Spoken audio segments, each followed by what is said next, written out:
to assist local small and micro enterprises in Gauteng overcome barriers to market access. Kick off at the Gallagher Convention Centre from the 5th until the 6th of this month. And a number of industry trailblazers, movers and shakers are expected to share experiences and learnings reflecting on opportunities within the SMME landscape. For more on this, we're joined by Tseliso Mohlomi, who is Director of Special Projects at the Gauteng Department of Economic Development, as well as Letsholo Mojanaja, Head of Inclusive Economy of the United Nations Development Program. Gentlemen, thank you very much for coming. Thank you. Thank you. All right. Let me start with you. How is this program really going to assist SMMEs to get out of the problems they find themselves in, especially with regards to market access and the issue of funding?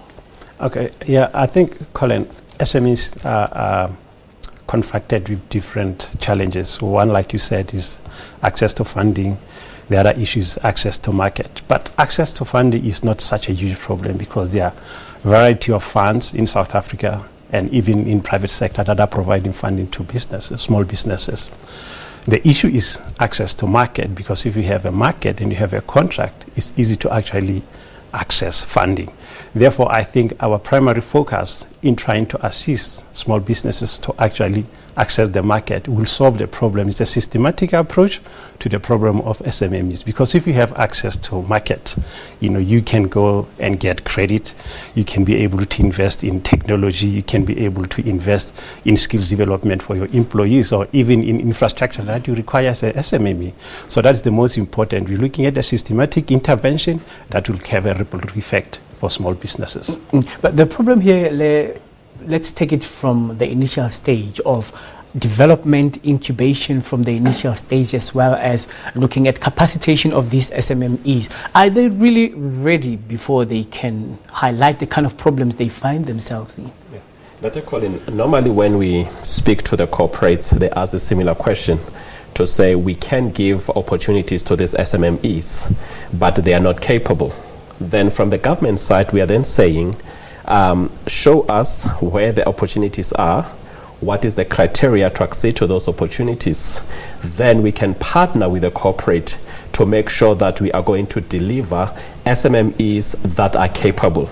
Now, with this summit, what we have done is that we went to town and we made sure that we are getting the best SMMEs.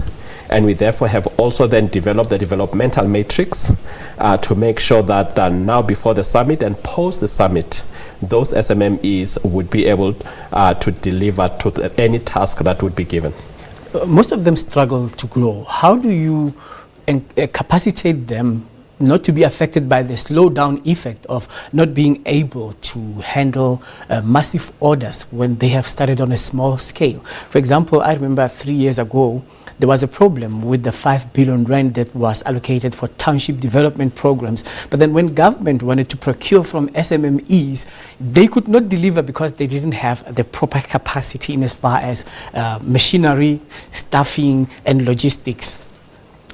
Hence, I think the partnership between United Nations Development Program and Gauteng Economic Development, there are a variety of tools. I mean, UNDP, we have about offices in about 170 countries, and we're bringing our own international experience from these offices, to say what has worked in other countries that are similar, like South Africa. For example, we have programs like the Supply Development Program that actually like diagnosing the SMMEs and see where are they in relation to what the big business sector wants, whether it's machinery, whether it's technology, whether it's skills. Then we are able to work with them because we have trained specialists on this methodology who can work together with these SMMEs. What do? We then improve their technical ability and technical capacity to deliver on whatever a big business want. And that's why we partnered with Gauteng Economic Development to share our experience in this area of SMME development. Most of them are having a problem, and when we speak to them throughout the year, they say that even though they qualify for funding and they provide balance sheets, their financial statements, sometimes they struggle to get this funding and they don't know the criteria on the side of discrimination in terms of why is it that they're not considered. What do you make out of that? As we are preparing for the summit, a few things. We listen to the SMMEs to understand what are the problems and what are the barriers. And one of them that they raised was the issue of access to financing.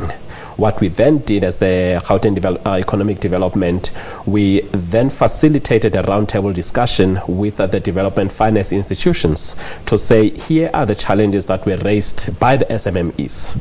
And therefore, when we are going to the summit, we are bringing all these development finance institutions into the house so that they can actually educate the SMMEs about the criteria and also the element of what we would call as discrimination.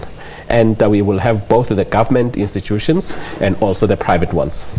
There's a problem of wrong pricing models for SMMEs. You'll find that they are not consistent in as far as pricing their commodities is concerned, and you find that when they have to charge government, they charge at this price. When they charge individuals, they discriminate and charge that way. What is your advice to them in as far as dealing with input costs and the correct pricing models for the market-related prices?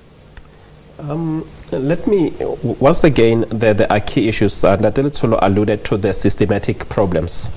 And normally when we talk about SMMEs, I normally say to them, you do not price based on hunger. Because immediately when you price based on hunger, you're either going to inflate or you're going to actually ask a lower price. And so through different interventions, what we are trying to do is to build the capacity for SMMEs to trade within the mainstream economy. We have worked with one of the partners business doctors currently to basically assess the health of the business. And then one of the key components that they're going to be assessing is they have assessed is an issue of the pricing models that the business are using, and is the issue of how they handle finances. And the matrix that we get from that assessment is then going to help us going forward to develop those SMMEs. Yeah, you know, the issue of profiting is another problem. A profit motive from the issue of hunger that he has alluded to comes from desperation, especially from those survivalist kind of businesses. What's your input concerning that? Because it becomes a futile exercise to say that you are capacitating these businesses, and after these survivalist models, you find that out of the 1,500 businesses that were shut down, were affected by the problems that we have been talking about right now. Yeah, I think it has to do with understanding the business cycle, market information. Also, we have to provide training on entrepreneurship in general. Entrepreneurship is a long stretch. It is not a way to make quick buck. So that's why our program, which is SDP, it takes almost something like 9 months, where we're working together with small businesses and SMEs or micros to take them through the entire process. We diagnose them, we look at their finances, we look at their governance model, we look at the technologies that they are using, we look at their infrastructure, and on the basis of that, we look at where the market is and how they have to get there. We also look at the jockey and the horse. So we look at the person as an entrepreneur, but we also look at the entity. So understanding of the business cycle, the market information will actually encourage them to stop pricing their products higher than necessary. Let's wrap this interview on this note.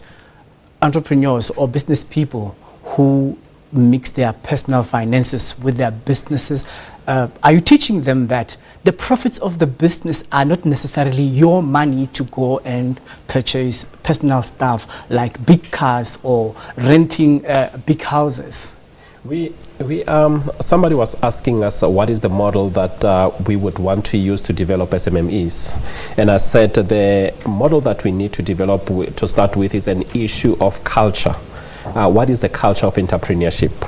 And I think that at times, as Letsholo have said, people tend to confuse entrepreneurship with making big money at a short time, and therefore using that money for personal things. So in terms, as we teach the SMMEs, using the experts from UNDP, using experts from other areas, it's an issue of saying business and personal finances do not mix, because in business you need a very good accounting system. So it's something that we teach, but it's going to take a long time because we need to instill the culture of entrepreneurship. All right. Thank you very much for making time to speak to us, and all the best with the summit. Thank you, Senator. Thank you. All right. We're speaking here to Tseliso Mohlomi, who is Economic Development representative at the Department of Economic Development in Gauteng, and of course, Letsholo Mojanaja is Program Manager of the United Nations Development Program.